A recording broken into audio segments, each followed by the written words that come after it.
In this video, let's study the next concept from Unit 1, that is bootstrapping and porting. There are three types of languages. The first one is source language, which is the application program. The second one is the target language, in which the machine code is written, and the third language is implementation language, in which the compiler is written. Okay. Now, these languages may be different. Compiler may run on one machine and produce the object code for another machine. Such a compiler is called as cross compiler. Suppose we have a new language L we want to make available on several machines, say machine A and B. Okay, we follow a two-step procedure in order to get the desired output.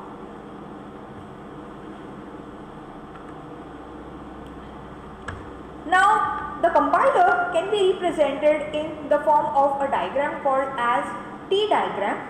Okay, so if I want to represent a compiler, I will represent it as, say, source, target, and this as implementation. So what does this mean? A compiler written in H, which translates language S to language T. Okay. Now, there are certain properties of these tombstone diagrams. Say if we have two compilers running on same machine, one compiler which translates from A to B, and this configuration is H, and the other compiler which translates from B to C, and this implementation language is H, then in that case we can combine these two T diagrams to obtain the resultant diagram. Now, in which case can we combine these two diagrams? Okay, so if I am combining, one property is I take these two compilers A, B and H, okay, and I can combine one more compiler, but this value, okay, the language over here and the first language over here has to be same. Okay, only in that case I can combine these two compilers.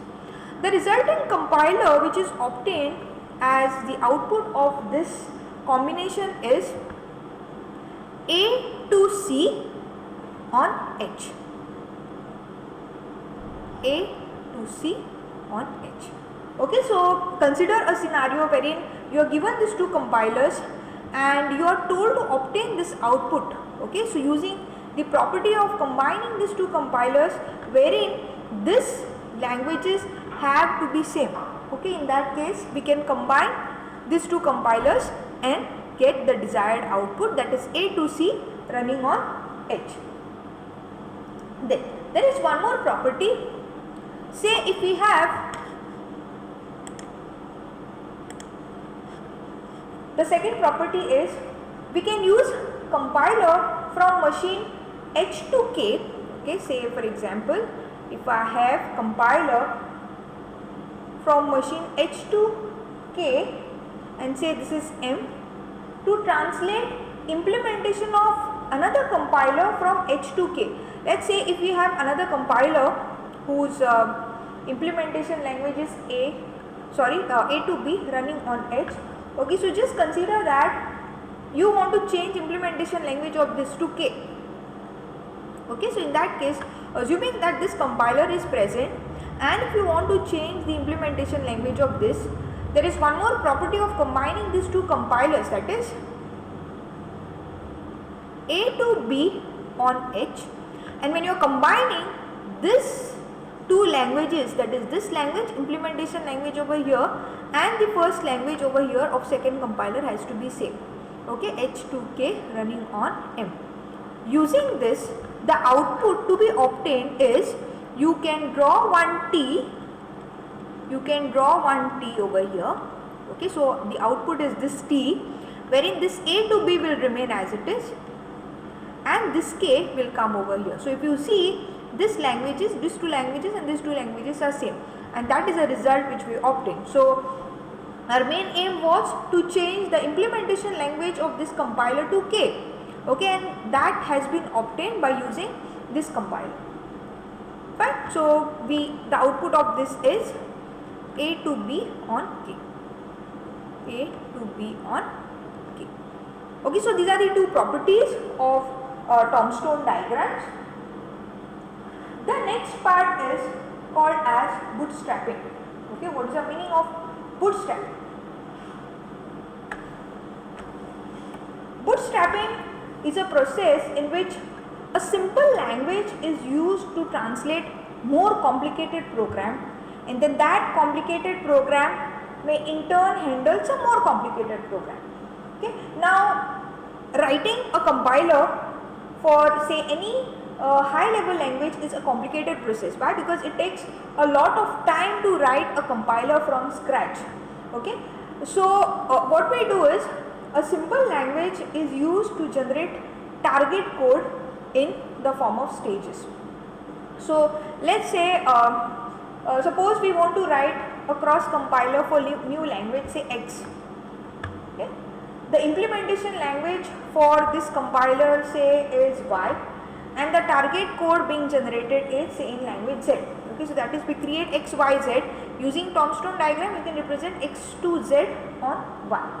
Now, if the existing compiler Y runs on machine M and generates code for M, then it is denoted as YMM. That is Y, M and M. Okay. Now, if we run this XYZ using YMM, then we get a compiler XMZ. That means a compiler for source language X that generates target code in Z, X to Z, running on machine M. Okay, so this is how we obtain the output. Okay, and the procedure is as follows. So using the property which we already saw, say this is X to Z on Y. So this was the configuration, and the second compiler is Y to M on M. Okay, the output of this will be, since these two Y's are same, you draw one more T here and it will be X to Z running on M. Okay, now let's see this procedure in more detail. Okay, compiler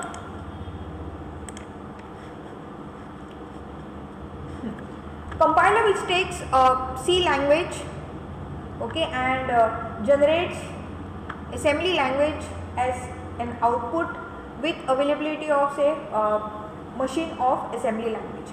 Okay, so the first step which we can follow over here is say C assembly language and this configuration. Okay, so now over here this is compiler 1. So first we write a compiler. Step 1 is we write a compiler for a small of C in assembly language. Okay, and then in second step using the small subset of C, that is say if I represent this as C0, for the source language C the compiler is written. Okay, so what we do is in second step we take this C and the C0 and ASM, this is compiler 2, and then finally we obtain the compiler, that is we consider this one C to ASM in C0 and this one C0 ASM ASM, and the result of this will be C ASM ASM. Okay, so thus we get a compiler written in ASM which compiles C and generates code in ASM. Okay, so this process is called as bootstrap. Now coming to the process of porting, that is the second procedure.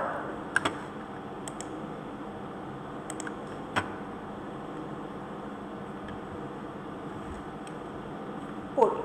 Okay, so porting the compiler to a new compiler to a new host computer only requires that the backend of source be rewritten to generate code for new machine. Okay, so the two-step procedure for porting is, say if we have a compiler which translates A to K on A. Okay, so this compiler is retargeted to K, that is I want to change this language to K. Okay, so assuming that we have this original compiler which translates from A to H on H, okay, since these are same, the output of this will be, you draw one more T and you get A, K and H. So that is this A to K and this H. So if you draw this over here, T over here.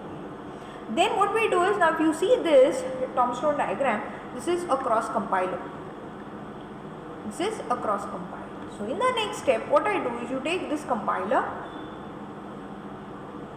A, K and A, and you take this cross compiler A, K and H, and then draw one more T to get output for this. You draw one more T, what will you get? You will get A, K and K, which was the required output. A, K and K, which was the required output. Okay, that is retargeted compiler. We have changed implementation language of this compiler from A to K. Okay, so this process is called as porting. There is one more topic called compiler construction tools, a very important question for semester exam. Okay, after the first compiler was designed, systems were developed to help compiler writing process. Okay, and there are different tools, compiler construction tools. Okay, so the first one is scanner generator. Okay, first one is scanner generator, that is there is a built-in approach and a set of regular expressions which can be used, like we have already seen for the first phase lex, okay, in which regular expressions play a very important role. Considering the second phase, we have parser generators which produce syntax analysis specifications that are in the form of context-free grammar, and a tool which is used is YACC, yet another compiler. Then we have syntax directed translation engines. So the parse tree is scanned to generate intermediate code, okay, and the translation is done at each node applying the semantic rules which are associated with context-free grammar. Then fourth one is automatic code generation.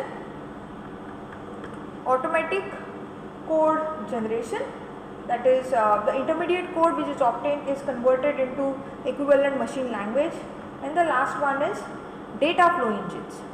Okay, data flow engines are required to perform code optimization. Okay, so these are the different compiler construction tools.